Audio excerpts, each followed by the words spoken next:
Today we're talking about MaXXXine, selling on aesthetics or a truly good plot. And what do these 80s queens have to do with this movie? Plus some horror movie recommendations you won't want to miss. You might have heard of Longlegs, but there's something else that deserves your attention and no one's talking about it. So if you're not sure what horror movies are worth your time this year, don't worry, I got you. Welcome to Gothffee y Chisme, your host, the Nostalchica, here to deliver literally the hottest and spooky, gothy, and Halloween news. On here, it's never too early for Halloween and never too late for MaXXXine. Riddles and jokes aside, a warning for anyone watching, there are some spoilers, so enter at your own risk. One of the most highly anticipated horror films of the summer came out, and that is MaXXXine. Part of the T.I. West trilogy, we have the first one being Pearl, X, and this final installment, maybe I shouldn't say final, but the third installment of this trilogy. If you haven't seen any of the previous movies, MaXXXine comes from a super religious family, was born and raised in that environment, and her dad was like some super pastor or evangelical, something of that sort. And she chose a totally different life than what she was used to and left that religious life behind and started doing adult films and wanted to make it in Hollywood as a star. Now the difference here in MaXXXine, we're set in the 80s in Hollywood, and MaXXXine wants to be that star. It starts out with MaXXXine auditioning for a role for a horror film. She's still doing her adult film career and she wants to move over to mainstream movies. And throughout this film, you see MaXXXine being followed by different people. All of her friends are saying, you know what, I'm gonna go to this party in this mansion in the hills. It sounds really fun and exclusive, and they keep inviting her, but she keeps rejecting and being like, no, it's okay, I'm not going, you go. But each one that goes ends up dead. These murders were happening around her, her friends, people she worked with, people she knew. She's wondering like, who's doing all this? So everyone thinks, could this be the Night Stalker? Could this be someone else? Who is it? MaXXXine feels unsafe because every person that's dying is getting closer and closer to her, and she kind of knows like, oh my gosh, is my past coming up to me? Because if you haven't seen X, where it ended is she survived a killing spree by a murderous older couple where she had to kill those people as defense. That was the only way of making it, and she's held on to that guilt of having to do that, and she feels that if anyone finds out that her career in Hollywood, that's it. She won't have a career in Hollywood. So she has this past following her, or that she's worried about, and so she's like, is this person trying to get to me because they're going to expose me? Are they trying to frame me? Is it the Night Stalker? Is it someone that she works with? Is it someone that she knows from her past that we don't know about? All these things come into your head until closer to the end. And you want to know who was after MaXXXine? It was her father. If you're with me, I didn't see that coming either. So all along, yes, it was her father doing the killings and getting rid of everybody in MaXXXine's life one by one. He is the one who hired Kevin Bacon to go after MaXXXine. So you see MaXXXine and her dad and all of his followers from his religion. They're the ones there waiting for MaXXXine. She gets to that mansion because she thinks that it was someone else, not her father. Her father and his cult, they are all armed, and MaXXXine's trying to make it. She gets help from a couple detectives. They battle it out with their weapons. MaXXXine's father is hurt and she comes to him. She has a weapon in her hand and you're like waiting to see what she's gonna do. I mean, that's her own father, and yes, he was after her and tried to kill her and burn her at the stake, but you kind of try to see, is she gonna have some compassion last minute, or is she just gonna go through with it? And if you thought the latter, you were right, because she didn't care. She said what she said to him, and she did her business, and that was the end of Daddy. First off, this movie, with MaXXXine being the protagonist, she is a strong female lead, and this film was done so different compared to other slashers where usually women, especially in the 70s and 80s type slasher movies, where the women are the ones being preyed upon and the males being the ones who are doing the killing or are in control. But with Maxine does it all herself. She does get help from some of her team and friends, but underlying theme in this movie is that we have a woman in a slasher who is in charge and to be feared. Now, for those who may have expected a different ending for this movie or a different plot, I feel you. That plot was a whole thing. It just didn't make sense to me that it was her father. So what I get from this is her father felt a certain way. He felt betrayed. She wasn't a good girl anymore. He wanted to find her so he can make her repent, but really it's like his form of that is like burning her at the stake on top of the Hollywood Hills in some fancy Hollywood mansion. I mean, there were things that led up to it being her father. Like, there were clues that you put together and say, you know what, it's looking like him, but I didn't want it to be him.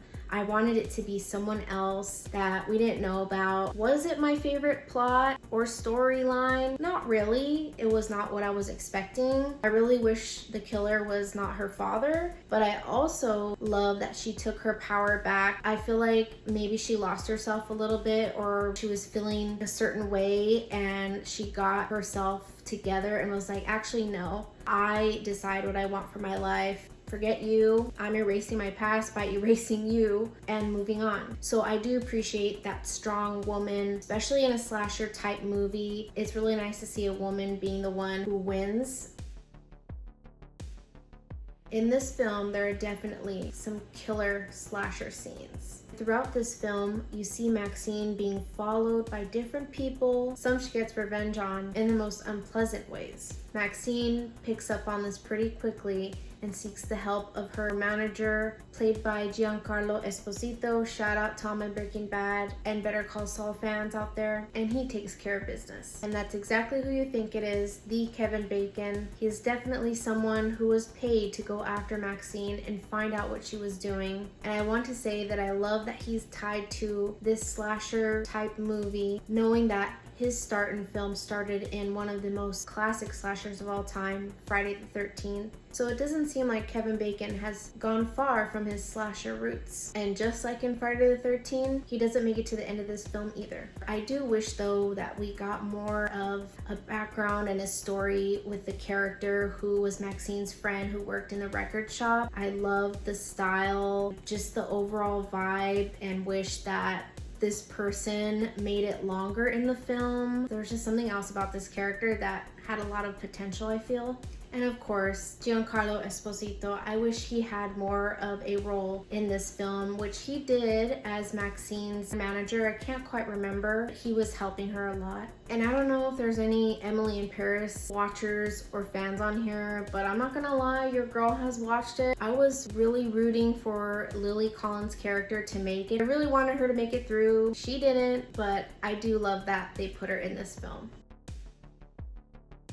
Now let's get to where they really shined. The production sets, the production design, hair, the makeup, everything was so 80s to a T. I was actually thinking to myself, I wish I can go into this movie because I feel like I'm going back in time, which as someone who didn't live in the 80s and wish they did, any chance I get to see a movie that's set in the 80s or songs or music that sounds 80s or anything like that, I will watch it, I will listen to it, because in a way I'm going back in time, like time traveling, and this movie really does a great job of that. And I have to say, the production design, perfect. One little thing you might have seen in the background was there was a scene or a couple scenes where Maxine is walking the streets of Hollywood and she passes a movie theater, and what's playing is St. Elmo's Fire. A little tidbit of information there. T.I. West was actually inspired by St. Elmo's Fire, it being one of his most favorite films of all time. So you can see where he draws inspiration from that and actually puts this scene paying homage to it.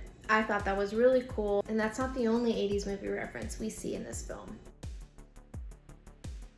So right off the bat, Maxine's looks were very much heavily inspired by Debbie Harry of Blondie and Dale from Missing Persons. Think the blonde hair, the makeup, the outfits. Dale, who had crazy cool style back in the 80s. Michelle Pfeiffer in Scarface was another inspiration with the dress and all that. They were going for MaXXXine to show that style of coming out of the 70s and coming into the 80s, which I love the 80s with my heart. Number one till I die, but the 70s are a very close second for me. So seeing these two decades like together, you know, coming from one into the other, I really love that. If you're also a Missing Persons fan or Blondie fan, or anyone I'm talking about here 80s, let me know. And then some nods to like MaXXXine's wardrobe. You would see she wore that "we" shirt that said the word "we" in French, which was kind of like an homage to two things. One being "We" was a adult magazine in the 70s and 80s from France, so they wanted to of course put that in there because of MaXXXine's career choice at the time, and kind of think to themselves, oh, this is probably what MaXXXine would wear because she's in that type of industry. But they also used that "we" shirt because of "Oui Oui Marie," which is a song that was an X. So you have those two references in that one shirt. And a couple other interesting facts that I thought were awesome to learn were that 90% of MaXXXine's or Mia Goth's wardrobe was actually made for this film. So it wasn't like they just got it off the rack or a vintage shop. They actually made these clothes to set it in that time period, which I thought was a really cool fact.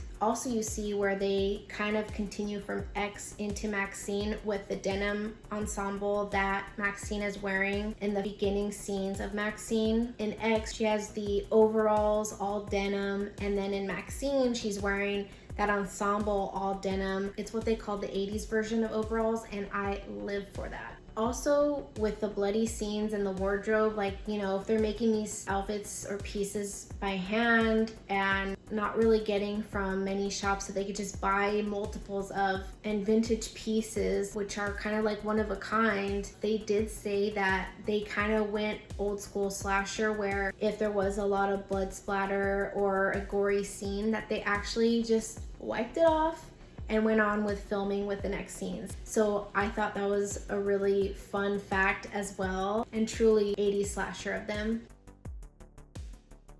You also have references to the satanic panic of the time, where people thought anything relatively scary, horror in general, was evil. And you see that throughout the film, people who are speaking out against those types of movies, like horror and anything depicting evil, which again was another reference to actual events that happened. There were people like that in the 80s who thought that and still think that. We do get some scenes where you see the TV on and it's the news back in 1985. Now think during that time, LA, 1985, the Night Stalker was afoot and he wasn't caught yet. So in the film, they actually make reference to that, and it makes you believe for a little bit that it's possible that the Night Stalker is stalking MaXXXine.